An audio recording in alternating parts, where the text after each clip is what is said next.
Welcome to another episode from the Dremel Like a Boss YouTube channel. I'm Erica Etchison, and we have been talking about grooming through the holidays or getting our dogs ready for guests during the holidays.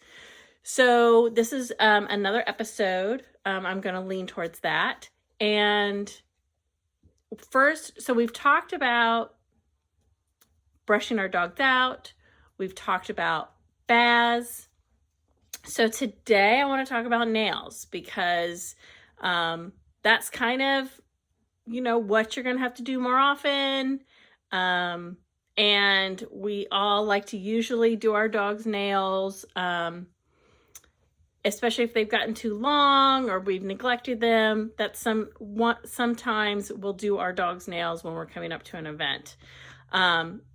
Of course, I always advocate in my program that you're doing it at least once a month, if not every 3 weeks.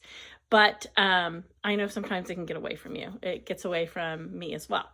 So, but if we're having guests and our dogs are going to be out, if your dogs are lucky enough to be out during your activities, we don't want to hear their nails on our wood floors or anything like that. So sometimes we'll go ahead and get that done before an event. So I was thinking about what would be the best thing to highlight for you guys, because in my program, Dremel Like a Boss, we actually work on nails for 3 months. So we go from the very beginning, where people have had no experience with using a Dremel, and for 3 months, we go through the entire process, every step of the way. I take them through that. And then by the end of 3 months, we're using the tool and we're touching our dog's nails. So I was like, what can I highlight for you guys as part of that? And I think what I'm going to do today is give you a deep dive into doing a nail. So I'm going to do my dog's nails today, and I'll take some footage of me actually dremeling a nail and kind of walk you through what I'm seeing, how I want it to look. Hopefully I'll have my camera close enough that you can kind of see how it looks. And because a lot of people in the program have questions around that, where to Dremel, how do they know if they've gotten enough or if they've gone too far and that sort of thing. So I will try to touch on some of those things in this video. All right, see you in a minute. So the first thing you're going to notice is I have my headlamp and my eyeglasses on, as I always do. So I'm going to do a front for you. Those are usually the longest for my dog and for most dogs. And usually the middle two nails is everybody's biggest issue on the front paws. I have a sock on my dog. I have a Newfoundland, and so this is how I keep my furnishings contained, so I don't have to worry about them when I'm dremeling.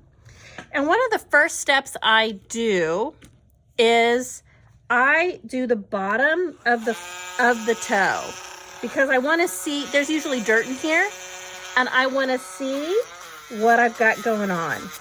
So that is my first step. Good. That way I can see how much nail I have to go after. And I can see things better. I can see the sides, the top, the bottom. I can see maybe where the quick is going to be. So the first thing I always do is just take the dirt off, all right? So right now I've got some nail. So I've got a little bit, it's a little bit overgrown. So I'm going to kind of start at the tip and the bottom and go to the sides. So I have my Dremel on at 15 RPM. And I'm just gonna start moving it around the nail. And I'm starting to be able to see the black in the center. So I'm starting to get to the quick on the bottom. Good. And the other thing you'll notice is I've moved the hair. She's got a furry paw, so I'm using my finger to move her hair back so it's out of my way. All right, so again, I pull my hair away from the toe using my fingers, and I get that bottom as flush as I can to the hard nail in the center. And then I start moving my Dremel to the tip and to the top to get them short. And then I start thinning the sides. So I'm just moving my Dremel around.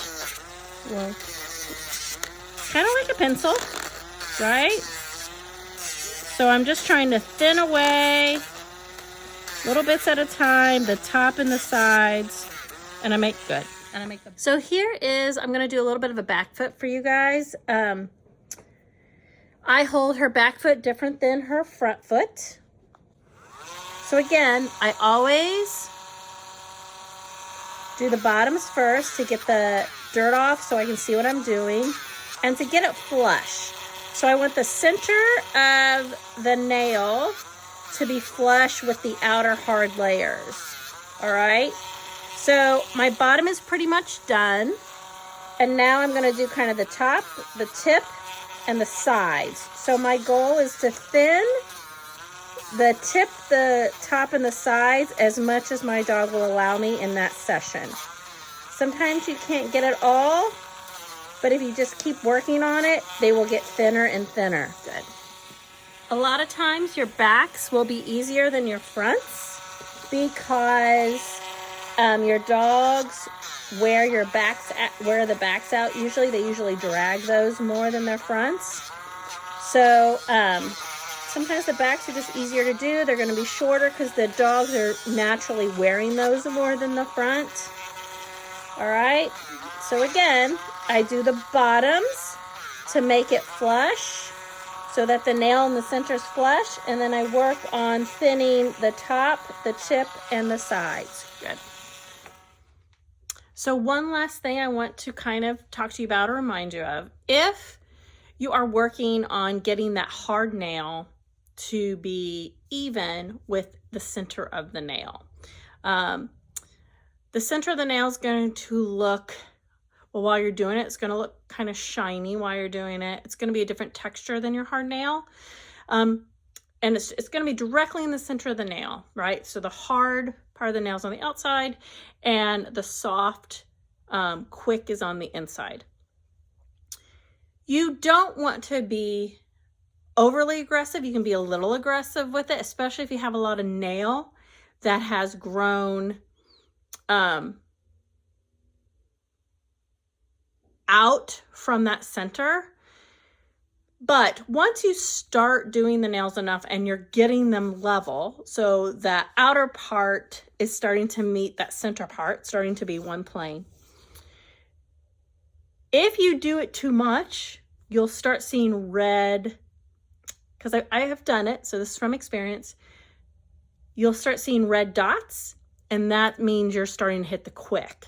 So you're starting to hit the blood supply. So you've gone a little too far. So we never want the dogs to bleed. And that's why I like Dremeling, because it's much harder to make them bleed. It takes a lot more effort to make them bleed with a Dremel than it does with a clipper. So if you've gone to, also your dogs are probably going to tell you, because they're going to get more sensitive, because they can tell when you're starting to get close to that blood supply. So just kind of listen to your dog, make sure you see, you don't want to see little dots of blood. You want to stop before that happens. So, and you'll know over time, kind of where you're at. So we kind of talked about some of the things I do. I use a sock for my dog's furnishings. I go from the bottom. I do the bottom, the tip, the top, and the sides. I'm thinning them as I go. I'm moving my Dremel. I'm using a headlamp. I'm using glasses so I can see. I hope this series of me talking about getting ready for the holidays has allowed you to kind of tick off those things you need to do over time instead of trying to do it all at once, which is really hard on us and our dogs. And I hope you have a wonderful holiday season and happy grooming.